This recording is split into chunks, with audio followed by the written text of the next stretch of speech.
Stock checking in simpliRP is very simple. Just on the Find Stock, type the item name. Automatically the total stock of all batches will appear immediately.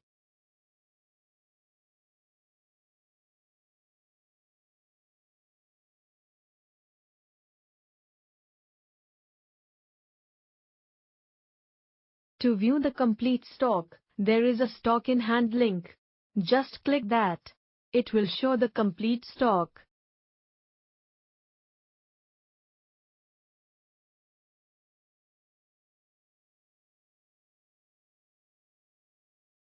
Also, you can view the stock with individual breakup of the batches against each item. Go to Stock in Hand report.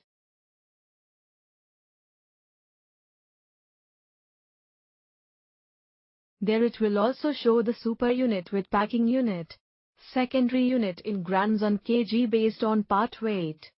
It will show stock under each batch of particular item. This automatically creates based on first in first out basis.